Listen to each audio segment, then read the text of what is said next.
మేడ్చల్ జిల్లా చర్లపల్లి పారిశ్రామిక వాడలో జరిగిన అగ్ని ప్రమాదం భారీ నష్టాన్ని మిగిల్చింది. రాత్రి సర్వోదయ సాల్వెంట్ కెమికల్ కంపెనీలో ఒక్కసారిగా మంటలు చెలరేగాయి. పెద్ద ఎత్తున రసాయనాలు నిల్వ ఉండడంతో దట్టమైన పొగతో మంటలు భారీ ఎత్తున ఎగిసిపడ్డాయి. దీంతో పక్కనే ఉన్న 3 పరిశ్రమలకు మంటలు వ్యాపించాయి. కంపెనీ మొత్తం మంటలు వ్యాపించడంతో 4 అంతస్తుల పరిశ్రమ భవనం కుప్పకూలింది. భారీ శబ్దాలతో రసాయన డ్రమ్ములు పేలడంతో 10 మీటర్ల దూరం మంటలు ఎగిసిపడ్డాయి. దట్టమైన పొగ, కెమికల్ వాసనతో స్థానిక ప్రజలు ఉక్కిరిబిక్కిరయ్యారు. ఘటనా స్థలికి చేరుకున్న అగ్నిమాపక సిబ్బంది 10 ఫైర్ ఇంజిన్లతో మంటలను ఆర్పే ప్రయత్నం చేస్తున్నారు. ఈ ఘటనలో దాదాపు 16 కోట్ల వరకు నష్టం జరిగిందని సమాచారం. ఘటనా స్థలాన్ని సందర్శించారు రాచకొండ సిపి సుధీర్ బాబు. అగ్నిమాపక సిబ్బంది పరిశ్రమ యాజమాన్యాల సమన్వయంతో పనిచేసి మంటలను అదుపులోకి తీసుకొచ్చే ప్రయత్నం చేస్తున్నారు. పరిశ్రమల యాజమాన్యాలు భద్రతా ప్రమాణాలు మరింత కట్టుదిట్టంగా అమలు చేయాలన్నారు సిపి. భవిష్యత్తులో ఇలాంటి ప్రమాదాలు జరగకుండా చర్యలు తీసుకోవాలని సూచించారు. మరింత సమాచారం అందించడానికి మా రిపోర్టర్ రాంప్రసాద్ లైవ్ లో ఉన్నారు. రాంప్రసాద్, చర్లపల్లి అగ్ని ప్రమాదంపై అప్డేట్స్ ఏంటి? 6:30 గంటల సమయంలో అయితే ఇటు హైదరాబాద్ శివార్లో ఉన్నటువంటి మేడ్చల్ జిల్లా పరిధిలో ఉన్నటువంటి చర్లపల్లి పారిశ్రామిక వాడ ఫేజ్ 1లో అయితే ప్రమాదం జరిగింది. మనం ప్రస్తుతం గమనించవచ్చు, ఏదైతే ఇక్కడ చూడవచ్చు సర్వోదయ సాల్వెంట్స్ ప్రైవేట్ లిమిటెడ్ తొలుత ఇక్కడ ఈ యొక్క ఇండస్ట్రీలోనే మంటలు వ్యాపించడం జరిగింది. మంటలు వ్యాపించిన క్రమంలో అయితే సాల్వెంట్ కంపెనీ కావడంతో ఇక్కడ కంపెనీ లోపల భాగంలో స్టోర్ చేసినటువంటి సాల్వెంట్స్తో పాటు కెమికల్స్ అన్నీ కూడా ఇటు దట్టమైన పొగమంచు మనం ముఖ్యంగా చూడవచ్చు, దట్టమైన పొగలు రావడంతో పాటు దాంతో గమనిస్తే కనుక G+2 ఉన్నటువంటి భవనం మొత్తం కూడా మంటలకు కాలిపోవడంతో పాటు కుప్పకూలిన దృశ్యాలను అయితే మనం చూడవచ్చు. తొలుత నిన్న సాయంత్రం వేళలో ఇటు కంపెనీలోకి వచ్చినటువంటి ఒక వాహనంలో కొన్ని కెమికల్ డబ్బాలు తీసుకొచ్చిన క్రమంలో ఆ వాహనంలో మొదలైనటువంటి అగ్ని ప్రమాదము కొంతగా మొత్తం ఫ్యాక్టరీ మొత్తం కూడా కంపెనీ మొత్తం వ్యాపించినట్లయితే ఇక్కడ ఉన్నటువంటి ప్రత్యక్ష సాక్షులు చెప్తున్నారు. మనం ప్రస్తుతం గమనించవచ్చు, మొత్తం కంపెనీలో ఉన్నటువంటి 3 రియాక్టర్లు కూడా బ్లాస్ట్ అవడంతో పాటు చుట్టూ ఉన్నటువంటి మొత్తం అన్ని ప్రాంతాల్లో మనం గమనించవచ్చు, మొత్తం ట్యాంకర్లలో ఉన్నటువంటి సాల్వెంట్ మొత్తం కూడా మంటలకు ఆహుతైపోయింది. ఈ క్రమంలోనే భారీగా మంటలు కూడా ఎగిసిపడడం జరిగింది. ఈ ఒక్కసారిగా ఎగిసిపడ్డ భారీ మంటల కారణంగా మనం ఒకసారి గమనించినట్లయితే నిన్న సాయంత్రం వేళల్లో ఇక్కడికి వచ్చినటువంటి వాహనం ఉన్నటువంటి ప్రదేశం ఇదే. వాహనం కంపెనీలకు వచ్చిన సమయంలోనే ఈ క్రమంలో ఇక్కడే ఉన్నటువంటి గమనించవచ్చు, వాహనం ఏదైతే ఉందో వాహనం కూడా పూర్తి స్థాయిలో దగ్ధమైంది. ఇక్కడి నుంచే మంటలు వ్యాపించాయి. క్రమక్రమంగా కెమికల్ కావడంతో అయితే క్రమక్రమంగా మంటలు మొత్తం కంపెనీ మొత్తాన్ని వ్యాపించడం జరిగింది. ఈ క్రమంలోనే ఈ కంపెనీతో పాటు పక్కనే ఉన్నటువంటి కంపెనీలకు కూడా మంటలు వ్యాపించాయి.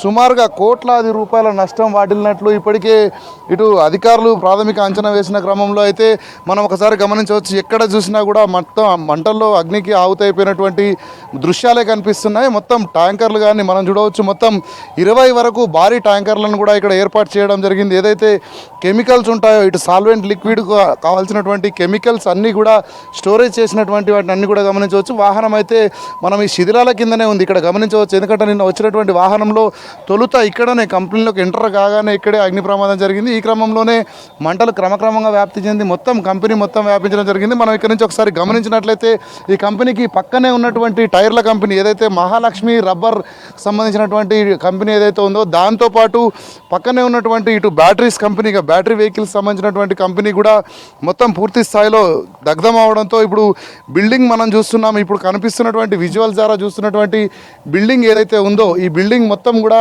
మంటలు వ్యాపించడంతో ప్రస్తుతం బిల్డింగ్ ఎలాంటి ఉపయోగంలోకి వచ్చేటువంటి పరిస్థితి అయితే లేదు. ఎందుకంటే ఏ క్షణానైనా ఆ బిల్డింగ్ కూడా కూలే అవకాశం ఉన్నట్లయితే ఇప్పటికే అగ్నిమాపక సిబ్బంది అయితే అంచనా వేయడం జరిగింది. మొత్తం కంపెనీలో కనుక గమనిస్తే రాత్రి 1 గంట వరకు కూడా భారీ మంటలు రావడంతో తెల్లవారుజామున 3 గంటలకైతే కొంత వీటిని మంటలను అదుపు చేసే ప్రయత్నం చేయడం జరిగింది. మనం చూస్తున్నాం కంపెనీకి చుట్టుపక్కల ఉన్నటువంటి మరొక 2 కంపెనీలకు కూడా ఇటు మంటలు వ్యాపించాయి. అదేవిధంగా మనం పక్కనే గమనిస్తే సుగుణ కంపెనీకి కూడా కొంత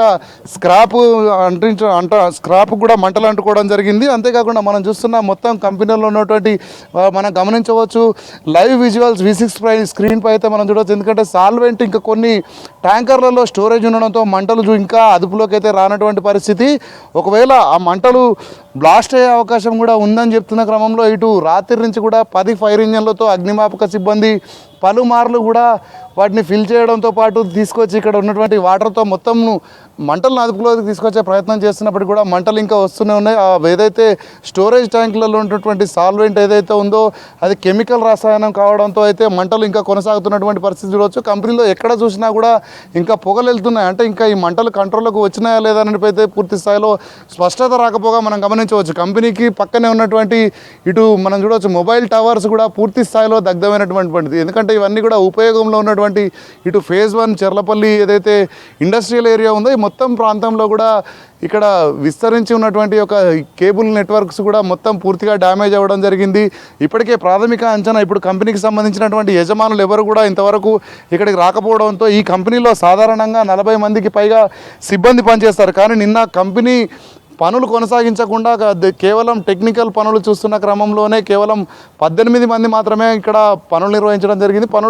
విధులు నిర్వర్తించిన అనంతరం అయితే వాళ్ళు బయటికి వెళ్ళే క్రమంలోనే ఒకసారిగా వచ్చినటువంటి బొలెరో వాహనం ఏదైతే ఉందో కొన్ని కెమికల్స్ని తీసుకొచ్చిన క్రమంలో అక్కడ ప్రారంభమైన మంటతో అయితే మొత్తం అంతా కూడా అగ్నికి ఆగుతైందని చెప్పవచ్చు. మనం మంటలను గమనిస్తున్నాం, ఎందుకంటే వాళ్ళలో ఉన్నటువంటి సాల్వెంట్ లిక్విడ్ అనేది అది మండేటువంటి ఒక తత్వం కలిగి ఉండడంతో అయితే అది ఖచ్చితంగా మంటలు వస్తూనే ఉన్నాయి. వాటిని అదుపు చేసేందుకు ఇప్పటికీ ఫైర్ ఇంజన్లు ఇప్పటికీ కూడా మంటలను ఆర్పుతున్నటువంటి దృశ్యాలను అయితే మనం చూస్తున్నాం.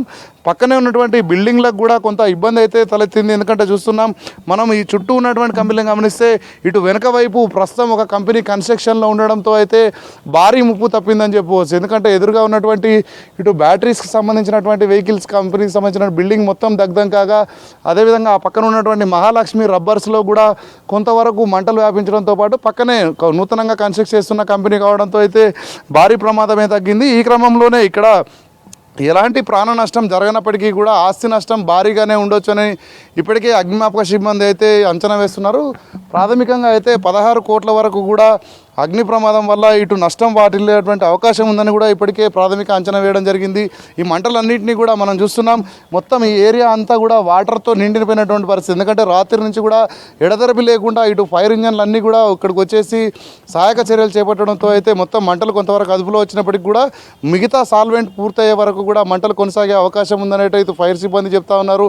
అంతేకాకుండా ఇక్కడ ప్రమాదాలు జరగకుండా అయితే ఈ రోడ్డు మొత్తం కూడా నైట్ సుమారు 2 కిలోమీటర్ల మేర రోడ్ బ్లాక్ చేయడంతో పాటు ఇక్కడ స్థానికంగా ఉన్న ప్రజలందరినీ కూడా అలర్ట్ చేయడం జరిగింది. ఎందుకంటే ఇండస్ట్రియల్ ఏరియా కావడంతో పక్కనే ఉన్నటువంటి కంపెనీలకు మంటలు కనుక వ్యాపించినట్లయితే హుటాహుటిన చేయాల్సినటువంటి చర్యలపైన కూడా ఇప్పటికే మనం చూసాం. రాత్రి ప్రమాదం జరిగిన సంఘటన స్థలానికైతే రాచకొండ సిపి సుధీర్ బాబు కూడా వచ్చి ఇక్కడ ఉన్నటువంటి పరిస్థితులను తెలుసుకోవడంతో పాటు ఇటు ఫైర్ శాఖకు సంబంధించినటువంటి అధికారులతో కూడా వాళ్ళకు సలహాలు సూచనలు చేయడం జరిగింది. స్థానికంగా ఉన్నటువంటి పోలీసులు కూడా ఇటు ఉన్నటువంటి ప్రజలందరికీ అందుబాటులో ఉండాలి, ప్రమాదం అంచనా వేయలేని పరిస్థితిలో ఉండడంతో అయితే అందరినీ కూడా అలర్ట్ చేసినటువంటి పరిస్థితి అయితే చెర్లపల్లి పారిశ్రామిక వాడలో కొనసాగింది. ఈ క్రమంలోనే ప్రమాదానికి సంబంధించి కారణాలు చాలా రకాలుగా ఉన్నాయి. ఎందుకంటే వాహనం ఏదైతే వచ్చిందో వాహనం వల్ల ఏర్పడ్డ ప్రమాదమా లేదంటే టెక్నికల్ వర్కులు చేస్తున్నటువంటి క్రమంలో ఏర్పడ్డ ప్రమాదం అనేది అయితే అంచనా వేయాల్సినటువంటి పరిస్థితి కొనసాగుతుంది. చంద్రిక.